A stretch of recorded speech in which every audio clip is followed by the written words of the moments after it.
get going. I'm Elizabeth Morgan. I'm a faculty member in the psychology department.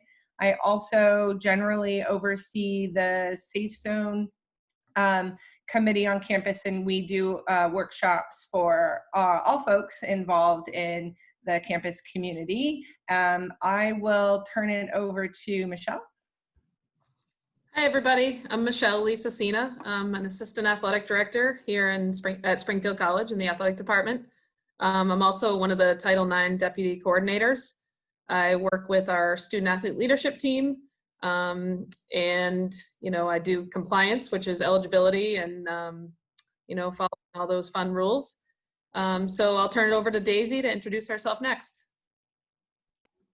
Hi, everybody. I'm Daisy. I'm the coordinator of student athlete leadership development and sports communications assistant here.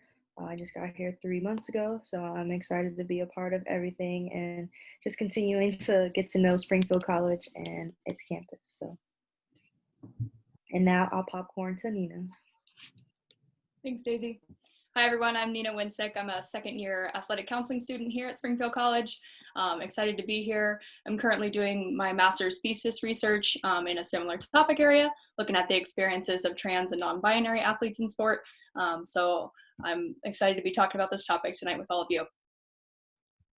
All right, great. So that's the four of us who are going to be facilitating this session for you. One thing I want to mention to y'all is that we have planned an interactive session. We're going to do breakout rooms on 2 different instances where we would love to have you participate. At that point, it would be really awesome if you're in a place where you can turn on your video so the people you're chatting with can see you.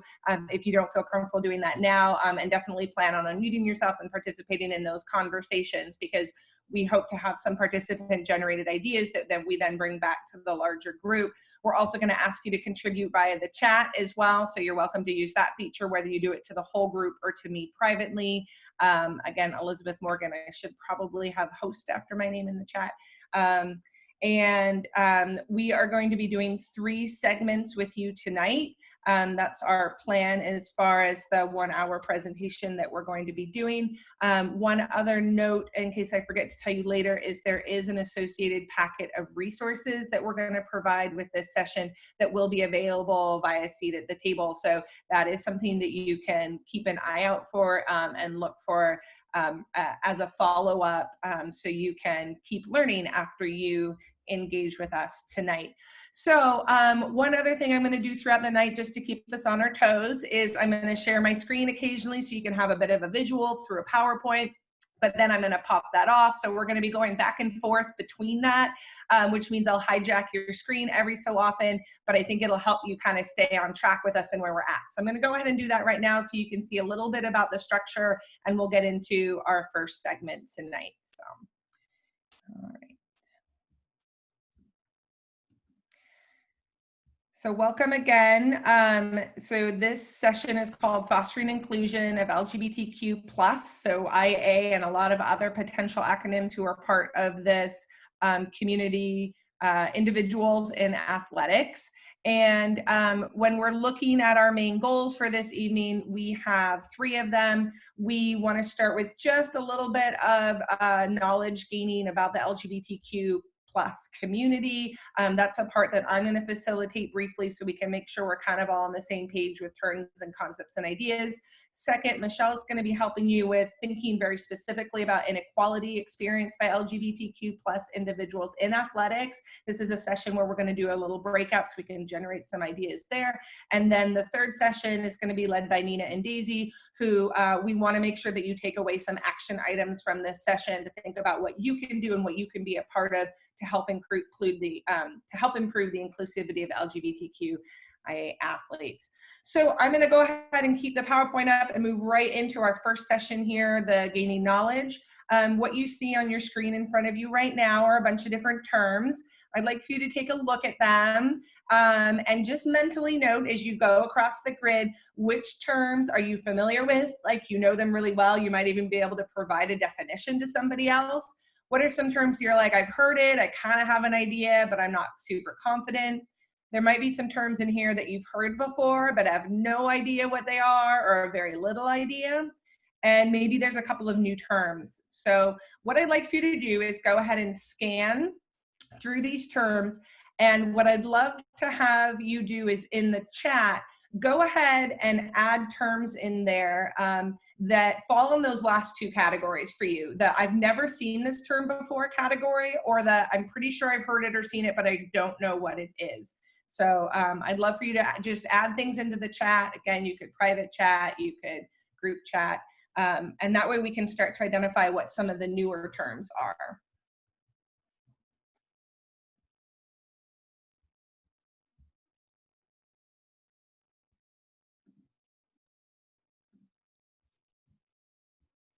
Excellent. So one that's a favorite here is QTPOC.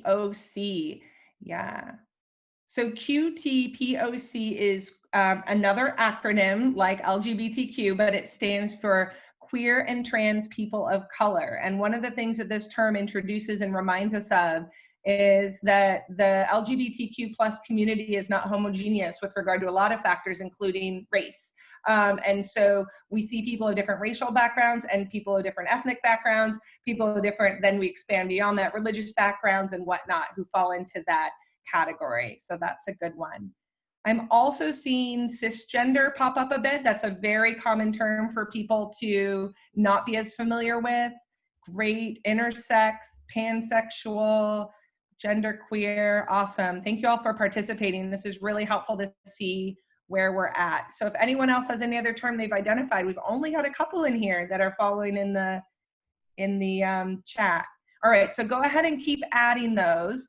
What I'd like to do is take this list that you see, or this grid, and I'm going to separate it out for you into some categories. So we're going to move forward and do that here. All right. So what you see now on your screen are two columns.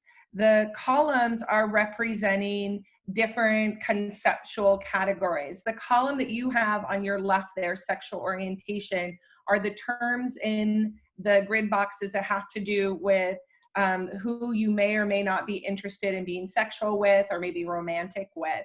And some of these terms have not popped up in the chat. So you're probably familiar with terms like gay or lesbian. You may be familiar with heterosexual or straight or bisexual. One of the terms that fall in this category is pansexual that I saw in the chat a little bit.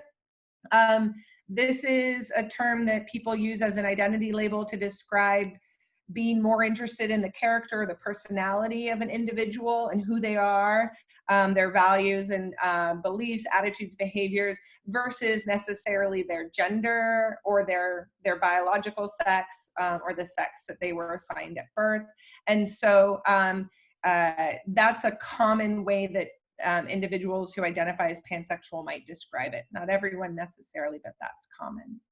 I didn't see asexual come up. Oh, I did see asexual come up once. Great. Asexual is a term that refers to individuals, typically this broad category, who are not necessarily interested in being sexual, at least right away or maybe at all, with anyone. And so there's some variations within individuals who might identify as asexual, who might be interested after they really get to know someone, or might be interested in a romantic relationship, but not necessarily a sexual relationship. I also saw sexual prejudice pop up. Thanks for continuing to add terms to the chat. So sexual prejudice is something that we're going to talk a bit more about with Michelle. Sexual prejudice is really about attitudes and beliefs that are negative or stereotypical, usually about people of sexual orientations other than heterosexism or other than heterosexual. So I want to move us on to the other column because a lot of some of the other terms I saw popping up in the chat fall in that gender category. So gender doesn't have to do with who you're sexual with or who you're in a relationship with. It really has to do with your sense of yourself and your understanding of who you are. And in this case, the gender identity, these are a bunch of terms that relate to that. So we see transgender, cisgender was one that popped up a fair amount. Cisgender is the term that we associate with individuals whose sense of themselves and their own gender is parallels or is the same as the sex they were assigned at birth. So for example, if someone was born and they were assigned male, they said, look, it's a little baby boy. Usually it's because they see a penis, they go, oh boy. When they grow up, their sense of themselves is as a man, right? As a boy and a man. And that would be cisgender. There's an alignment there between their sex assigned at birth and their understanding of themselves as their gender. And here in that case, it would be a man. So that is cisgender there. I saw gender queer pop up. Gender queer is a term that we often see among individuals who identify with gender, like man or woman, outside of those two categories. So someone who says, I don't fit really in the man category, I don't really fit in the woman category, I'd like to choose something in between or different, or some variation on that. And non-binary can also be related in there. The one other one that I think I saw pop up was gender expression. And gender expression is an awesome term to know. It really is about how we express to others our gender, and it's information that other people use to figure out what our gender is. So it's things that we do or say or behave that let people know that kind of information. So some examples might be the way you wear your hair, the types of clothes you wear. It might be some of the words you choose to use. It might be the way you walk. It might be the major that you're in or the sport that you play, or other sorts of things that give some information about our gender and our gender expression.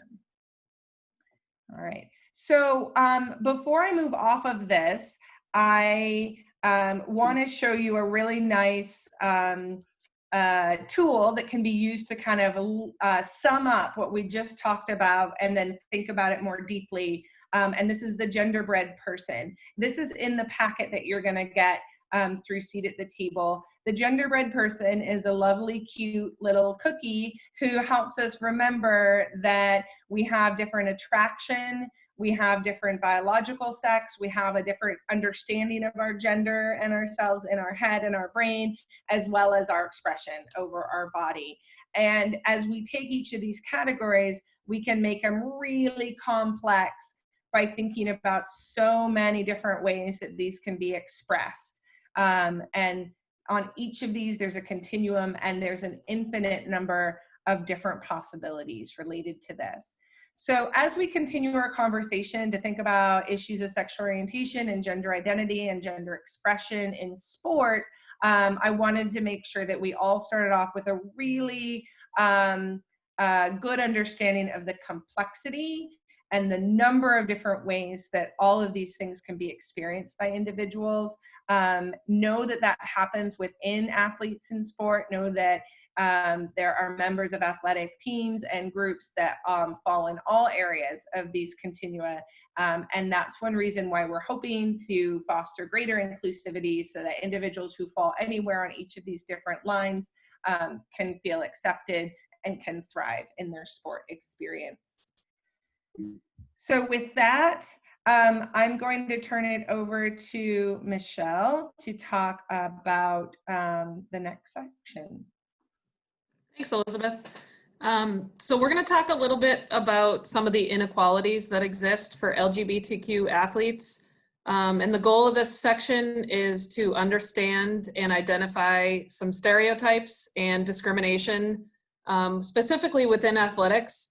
And the goal is to make us aware of how we can reduce these and how they can harm and limit people of the LGBTQ community.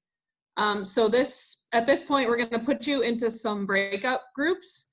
And we'd like you to generate examples of some negative beliefs and behaviors that can impact LGBTQ athletes.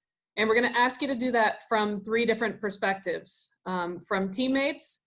So how teammates can affect the stereotypes and discriminations, from coaches or other personnel that are involved, and then also at the policy level. So policies that exist around athletics and how those stereotypes and discriminations can affect those in the LGBTQ community.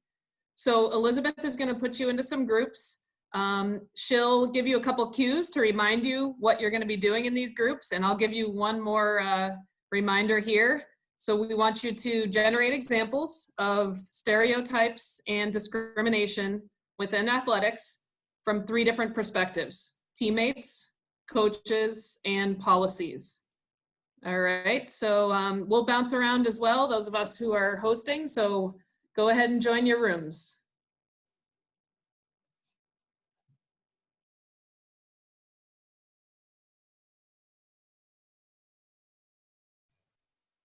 Hey guys. Hello. How's it going? Hello. All right. Stereotypes. Alrighty. I'm not as familiar with sports, but I guess I'll start with probably the most common one, which I think can come from pretty much policies, coaches, and teammates, which is the idea, especially that like athletes who are transgender are somehow cheating or at an unfair advantage if they're playing with the team that their gender identity belongs with, rather than their sexual identity assigned at birth, or rather their gender assigned at birth. That's the one I hear about the most and see the most, and I think it crosses over all 3. Yeah, I agree. I also agree. I've definitely heard that one a lot. Especially in the news. I feel like that's kind of what it, like, the big focus is. Right.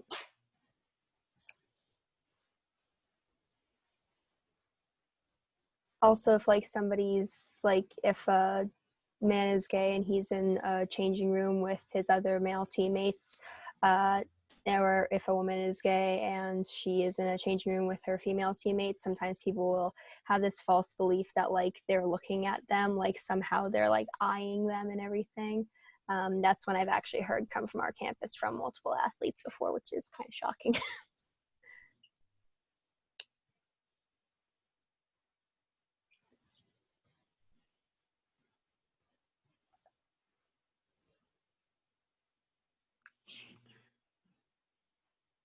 Trying to think of others.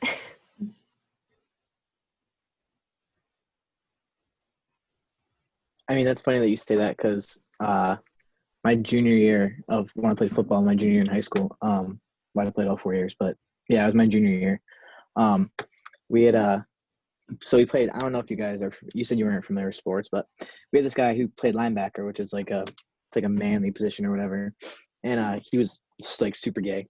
I don't know, you can be super gay, but he was gay, and no one on our team, there was no problem that ever came up with it. But it's funny how, like, you know, if you're gay and you're a man, you're like feminine, but really this kid was a monster. He was really good, and like he's playing like a manly position, so it was kind of funny how it was like the way that like when you looked at him, like if you were like walking around school, you'd be like, there's no way that kid, you know what I mean, like if you had that mindset. But really, in reality, he was really good. That's good. I like to hear that.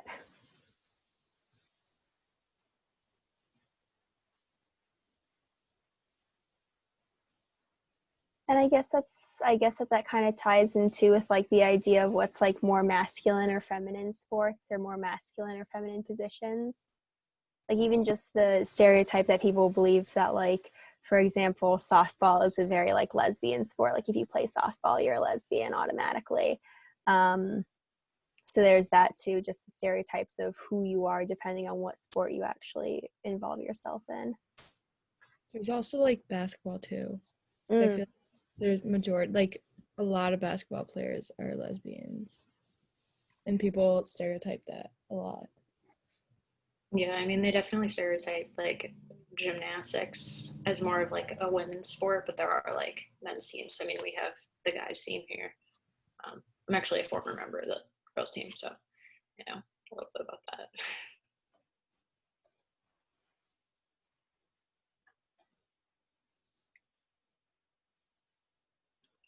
And then like for coach's perspective, I've never really had any I don't really have anything that I can think of off the top of my head that would be like a good example or something for that. I mean, personally, I've never run into any situation in the 3 sports that I played where there was ever a problem or anything. So I don't really know to add to that.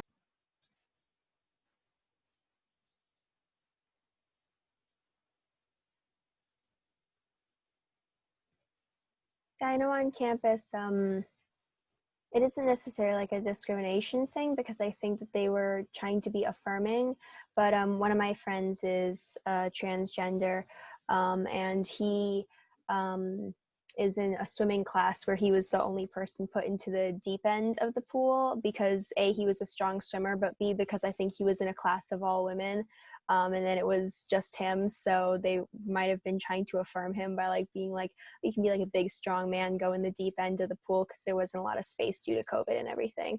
So that's kind of like an on the line thing, like they're trying to be affirming, but they're also kind of like pulling in these stereotypes of the gender that he identifies with.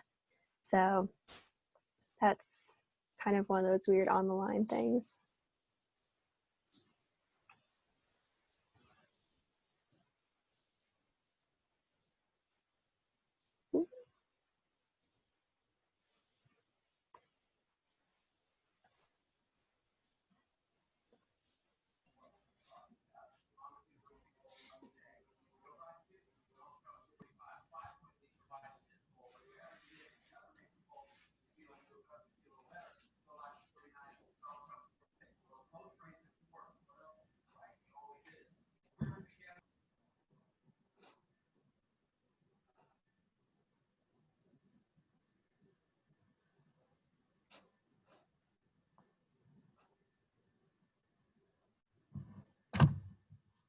We have a couple groups who are clearly finishing up their conversation. They'll be back in just a minute, so hang tight.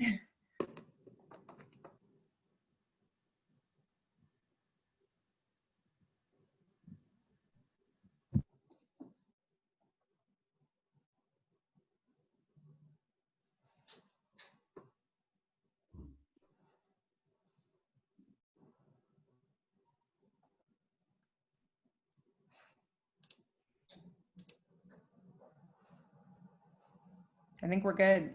We have everybody back? All right. So let's talk a little bit about some of the stereotypes or ways in which LGBTQ athletes are discriminated against. Let's start with from a teammate perspective. Does anyone drop in the chat ways in which folks might be discriminated against or stereotypes that teammates may have?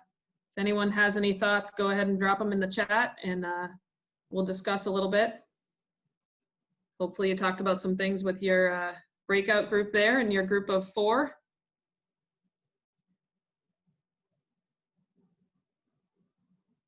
Yep, I see a couple things, you know, jokes, gay slurs, things like that. Thinking that their teammates aren't comfortable in the locker room, maybe thinking that they're looking at them. Certainly stereotypes and discrimination. Excluded from conversations. More locker room. I mean, locker room talk is something that certainly has been around the LGBTQ community quite a bit and has affected people. That a team is comprised of largely LGBTQ athletes. Yeah, negative body language, rumors that someone is spreading throughout the team. How about coaches? What are some ways in which coaches could be discriminating against LGBTQ folks?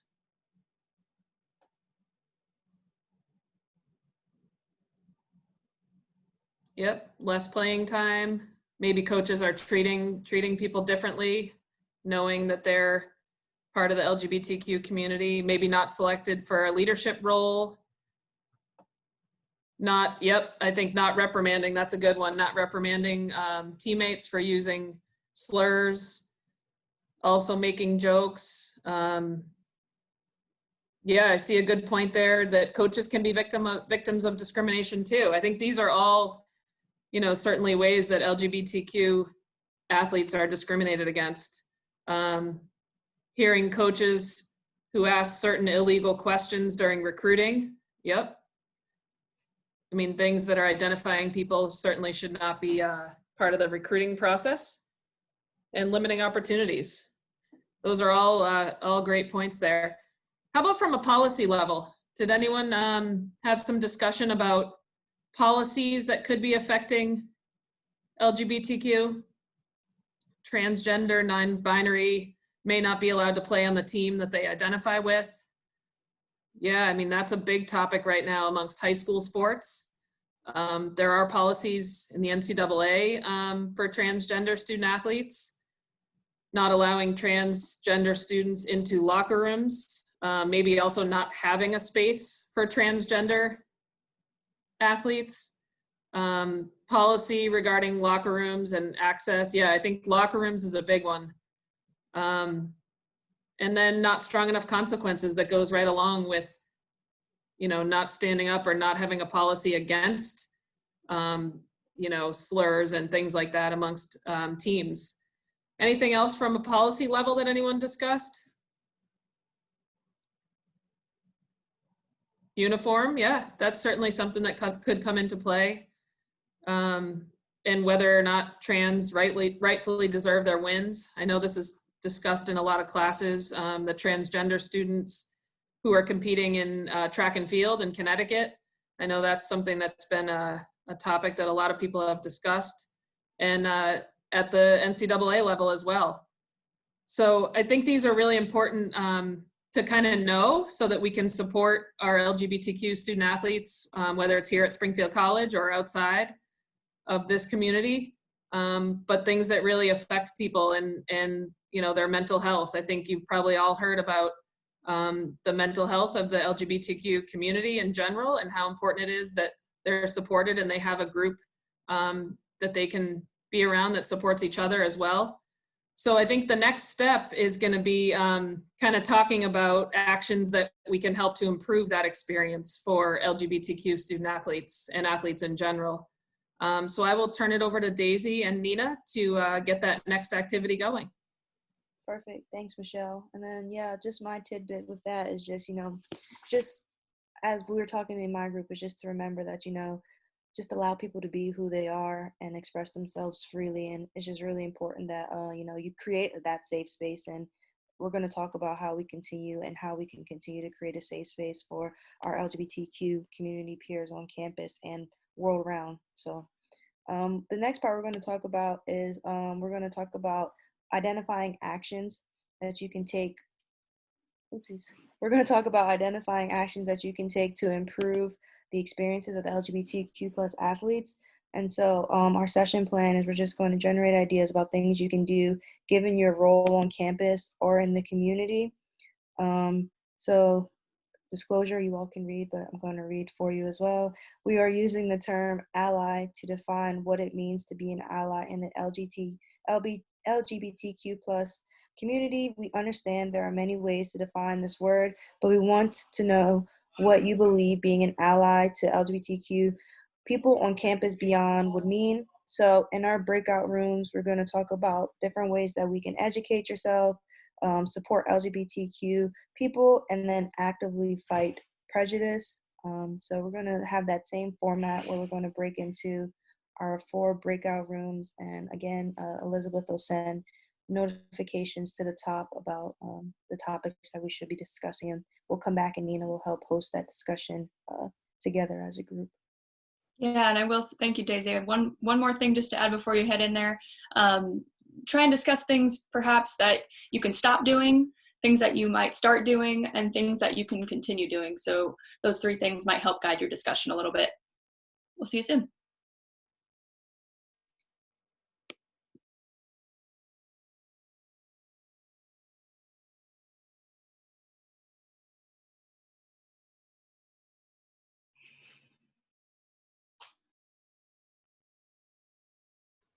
They just put us in the same one again. Guess so. I mean, I guess like generally for educating yourself is like reading into all the information, not necessarily all the information, but like as much information as you can. And try to like not like put your bias out there. But definitely like talk with people to kind of like understand some more things. I would probably say like definitely ask questions if you have them. I feel like that helps a lot when you want to educate yourself on a topic. So Yeah, right. Like I would hope that like it wouldn't be like considered rude to ask questions as long as you know like you're tactful about it and you're not, like yeah, like trying to like clearly you're not being condescending. So I'm part of the LGBTQ plus community, and I found that people normally appreciate when you ask questions more than anything. There are like a lot of the times you'll see those people online that like, and they tend to be younger individuals in the community. They get offended when you ask questions, and I think a lot of the times they don't know how to respond to questions. But I know that like a lot of people our age are like really receptive to questions and being able to educate other people. And on that also, when you do ask questions, when you get answers back, just being empathetic and being able to like relate yourself to a person is really helpful too, even if you're just an ally and not part of the community. Like if you're able to say like, I relate to that experience on some level, or I relate to those emotions on some level, when you find common ground, it's a lot easier to have sympathy and or empathy for people in the community and allow yourself to take action. Yeah, definitely.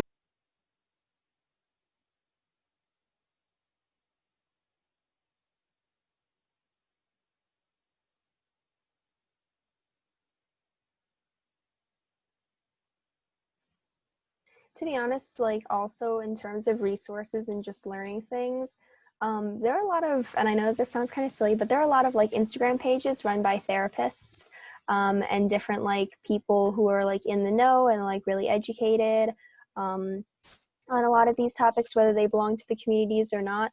And often like those are just really good places to get like cohesive information that isn't a news outlet, that isn't just like trying to find things online or outdated, resources and books or encyclopedias, but like actually just getting like everyday fun facts. Those are really nice blogs that I've been finding recently. Yeah, so those are like a really good simple resource. Like, what do you mean by like fun facts? Like, So like there are a lot of pages that I follow where like they'll say like, for example, so I'm a psychology student, so I follow a lot of like therapy pages run by therapists that like will kind of have like infographic posts about like 10 signs of depression, for example, and they're kind of like very simply have a bunch of infographics. They do that for a lot of different communities inside of the LGBTQ plus community as well, part of my stutter. So they'll have like, infographics on helping you to learn the difference between sexual and romantic orientation or your gender identity versus, like the sex or biological sex you were assigned at birth, like things like that. Just like little things that are like things that you probably wouldn't think to just introduce, but that they'll have like simple infographics on them from people who are like educated in what they're talking about and willing to like put out information and interact with people on more of a casual level rather than like a really academic and like really serious level. right, and plus like the casual level, like I'm sure it's like more comfortable for like both parties.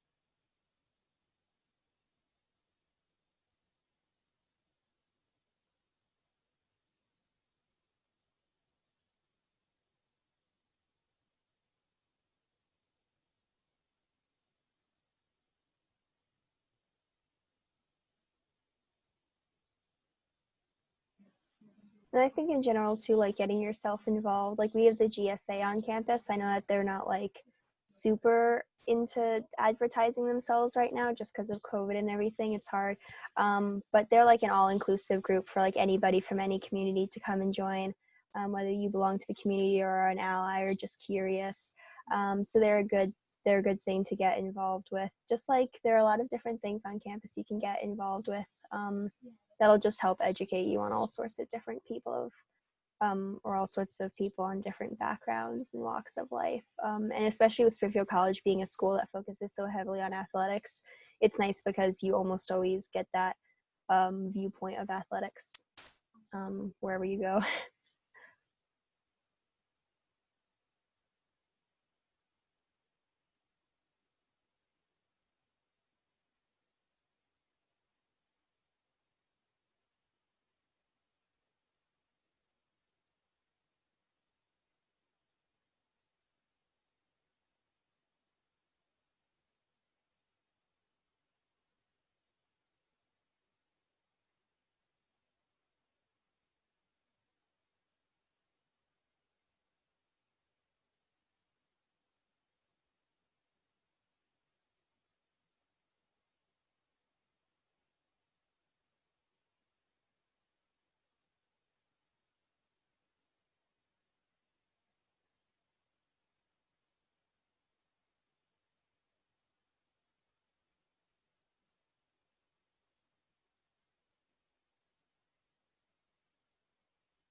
things should or shouldn't be being said, you know what I mean?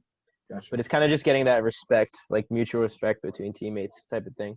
Well, this is where community norms come into play too, right? Setting the expectations, right? Respect as being one of those guidelines that everyone as a community buys into. Definitely. Right. So, earlier we were talking about that intersectionality of identity, and then also because people are going to have different experiences and experience it differently because that's their lived experience because there's only one of them. Yeah. And so I really think that, it's great that these conversations are happening and you set those community norms so that, that you set boundaries so that it's healthy in a healthy way, that people get to express themselves in their critical ways that, may vary in terms of their ideology and their opinions about things. Anyway. Hey all, welcome back. I hope everyone had a good conversation and we get to have more. So Nina, I'm turning it over to you. Awesome, thank you so much. So we'll just jump right in here. So some of the things we were asking you to discuss were ways to educate yourself. So if you want to just drop in the chat some ideas about ways to educate yourself relating to this community and within the athletic community that you discussed in your groups. So we can kind of chat about them as a larger group. So ways to educate yourself that you may have discussed, if you could drop those in the chat. So listening to people's stories, Googling words you hear but you don't know, studying queer history, reading about new information, talking to members of the community, that's a good one. Signing up for safe zone training, following resource pages on social media. Yeah, those can be quite helpful as well, kind of with that terminology, explaining things. Not assuming or having prejudice, yeah. Asking friends of the community.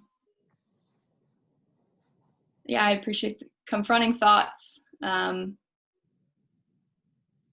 Yeah, confronting thoughts, first thought society, second thought what you do with it. So kind of acknowledging your own thoughts and biases.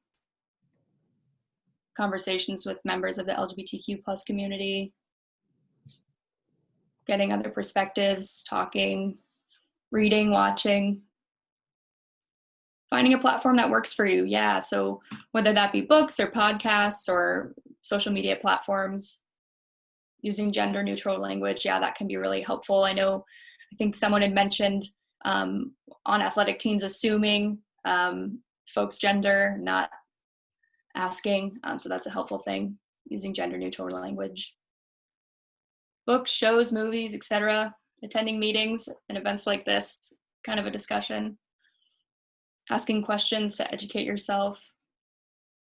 Yeah. And having that willingness to learn, I appreciate that one as well. And listening is huge with these topics. Asking about people's pronouns. Yeah. And putting your pronouns on Zoom, that can be really helpful as well.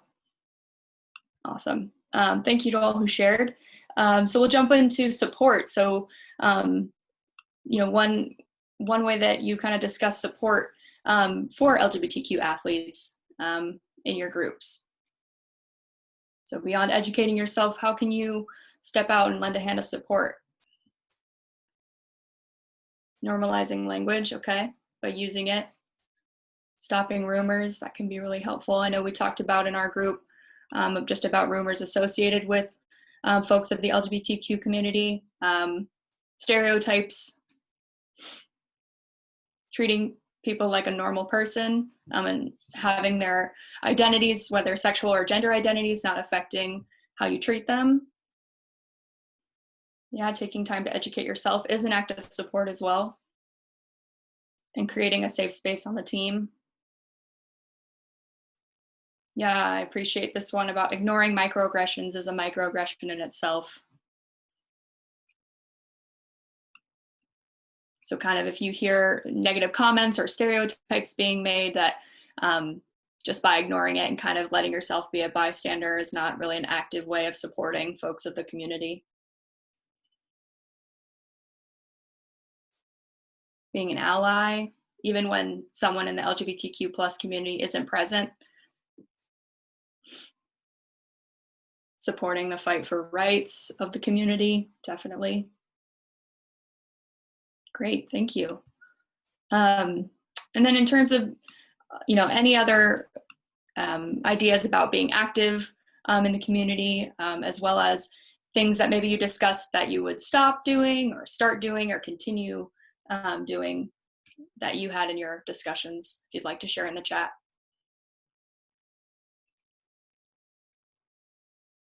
Okay, this one about correcting people on trans pronouns, even when they're not in the room. So helping folks use the correct pronouns to gender folks correctly, definitely. Any other ideas that came up that maybe haven't been discussed or shared? Not laughing at jokes to perpetuate stigmas. Yeah, I think oftentimes, we discussed in our room just about humor and how jokes can kind of be taken out of hand or too far. And often, when we're uncomfortable, we laugh along with jokes, but that kind of, again, is a form of microaggression or perpetuating stigma, definitely.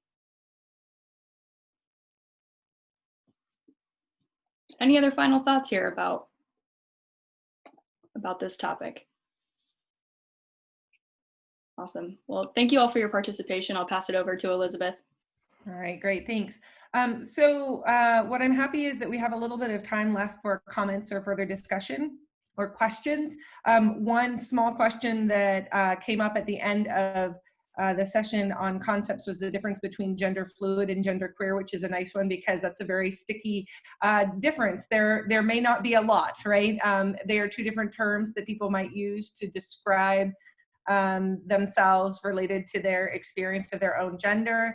A lot of times when we hear the term gender fluid, it might relate to somebody's experience who feels a little bit more like a woman one day, a little bit more like a man another day, or depending on the situation, or that's been a little fluid or flexible throughout their daily, weekly, yearly experience. So that might be an issue there, where someone who might identify as genderqueer may feel a little bit more of a stable sense of their gender identity. But these are all terms that people use to describe themselves and have different experiences with. So because those are very interrelated and similar terms, you might not see those steadfast definitions, but they are very related. So that's an awesome point. So one other point I want to make is Sharice just put a feedback link in the chat, and I'm also going to put a link in the chat to our packet of resources and information. So if you're feeling a little bit inspired after having just attended this session and want to do a little bit more investigation into some of these terms and some other things that you can look at, then you can go ahead and hopefully access this document right now. I never know if Google Drive is going to share appropriately. But like I said, Seat at the Table will be sharing this as well. So at some way, somehow, you will get some access to this document.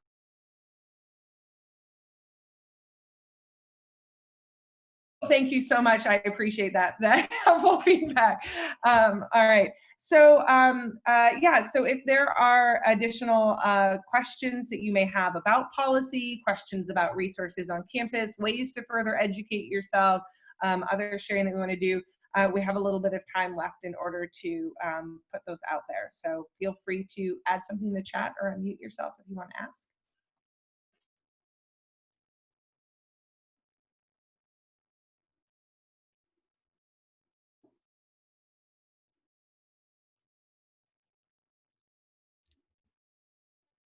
We're feeling nice and satiated for the evening. We're just incredibly efficient at going through this information, so that's great.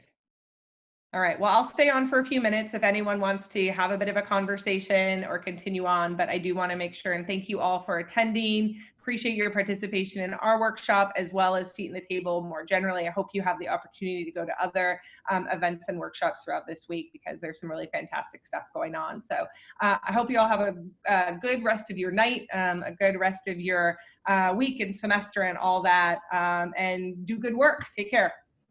Elizabeth, thank you, everyone. Yes, thank you. This is an amazing session, and I really appreciate you all presenting. Michelle, I'm so thankful. Thank you, Felicia. Thanks for joining. Thank you all for coming. Thank you. Thank you. Nina, Thank you. I'm sorry. Thank you. Yeah, Thank- everyone is Thank so you. polite. Thank you. Have a good night. Thank you guys. Thanks for letting me join Yep, your thanks breakout for room. coming. Oh my God, that was An honor. that was- Thanks, Colby.